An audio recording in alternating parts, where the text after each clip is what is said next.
ABP news ने यह खबर आपको पहले ही दिखाई थी और बताया था कि किस तरह मुंबई में आतंकी याकूब मेमन की कब्र को सजाया गया था, उसे मजार की शक्ल दी गई थी। और इसी को लेकर यह बड़ी खबर है। बड़ा कब्रिस्तान ट्रस्ट से जुड़े एक व्यक्ति ने बयान दिया है कि अंडरवर्ल्ड की धमकी के बाद कब्र के चारों तरफ मार्बल्स लगाए गए थे। ये बाकायदा उस व्यक्ति ने कहा है और ये भी बताया कि इसकी शिकायत भी की थी, लेकिन उसके बाद भी उस पर कोई कार्रवाई नहीं की गई। मृत्युंजय सिंह लगातार हमारे सहयोगी जुड़े हुए हैं। मृत्युंजय, सबसे बड़ा सवाल यही है कि धमकी मिलती है, उसके बाद मार्बल्स लगाए जाते हैं और जजील नवरंगे की तरफ से यह भी कहा गया कि शिकायत भी की थी, लेकिन शिकायत पर भी कोई कार्रवाई नहीं हुई। जी बिल्कुल, ये बहुत चौंकाने वाला मामला है क्योंकि आमतौर पर जब अंडरवर्ल्ड से जुड़ी हुई कोई भी जानकारी आती है तो इसका संज्ञान पुलिस लेती है और उस पर कार्रवाई करती है। लेकिन ये जो पत्र लिखा गया, ये 6 जनवरी 2020 को पत्र लिखा गया है। तो ऐसे पर, और ये पत्र सिर्फ एक संस्था या लोकल पुलिस को नहीं लिखा गया है, बल्कि मुंबई के पुलिस आयुक्त को लिखा गया है, एटीएस को लिखा गया है, यहाँ तक कि बॉम्बे हाईकोर्ट के चीफ जस्टिस को भी संबोधित करके एक शिकायतकर्ता ने पत्र लिखी है।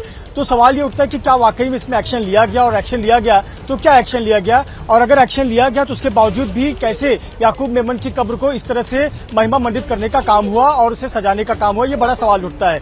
देखिए, जो बड़ा कब्रिस्तान है मुंबई के मरीन लाइंस इलाके का, ये बड़ा कब्रिस्तान में 1984 के बाद से ही जमीन अलॉट करने, खास करके बेचने का जो नियम है वो बंद है। और यहाँ तक कि आप वहाँ पे जमीन प्लॉट नहीं बेच सकते। लेकिन यहाँ लगातार टाइगर मेमन का नाम लेकर, जो कि अंतर्राष्ट्रीय आतंकवादी घोषित हो चुका है, देश का दुश्मन है, उसका नाम लेकर डराने की, अंडरवर्ल्ड का नाम लेकर डराकर कि वो जमीन अब याकूब मेमन परिवार के नाम पे कर दो, जो 17, 18, 19 नंबर का प्लॉट है वो हिस्सा उसके नाम पर कर दो परिवार के, और ये काम होना चाहिए। और इसके लिए धमकी किसकी दी जा रही है कि भाई का फोन आएगा। देखिए, अंडरवर्ल्ड की भाषा में, बोलचाल की भाषा में भाई जो है वो शब्द किसके लिए संबोधित होता है? अंडरवर्ल्ड की जब बात आती है तो हम सब जानते हैं वो कराची में बैठा हुआ डी गैंग का जो अपराधी है उनके ही नाम आते हैं। लेकिन यहाँ टाइगर मेमन का नाम लेकर ये दबाव बनाने की कोशिश की जा रही थी और शिकायतकर्ता ने इसका जिक्र भी किया कि टाइगर मेमन का नाम लेकर मुझ पर दबाव बनाया जा रहा है, और ये भी उसने संभावना जताई कि मुझ पर झूठे आरोप लगाकर ट्रस्ट से निकाला भी जा सकता है।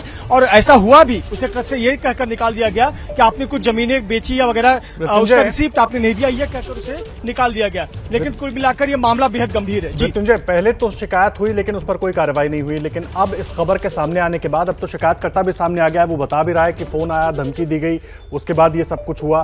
तो अब क्या कुछ कार्रवाई होगी? जो जांच टीम जो अभी इस पूरे मसले की जांच कर रही थी, वो इस जांच में इस शिकायतकर्ता से भी बात करेगी?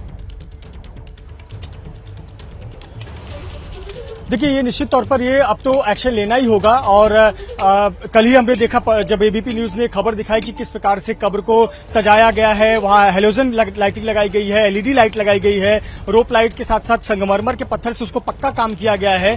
तब पुलिस एक्शन में आई और देखा कि किस प्रकार से लाइट्स को हटाने का काम किया गया है।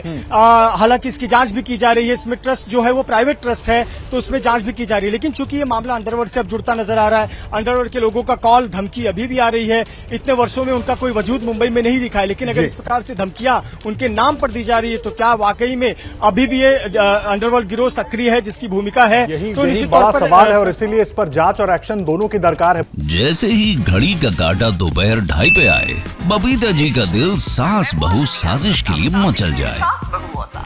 और ये है इनकी बहू, पूरे दिन ऑफिस की टेंशन हो जाए गॉन जब ये करें अपना फेवरेट शो फ्री टाइम पे ऑन।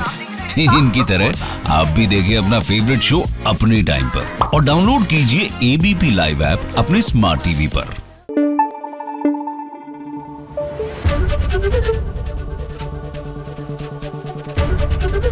एबीपी न्यूज आपको रखे आगे।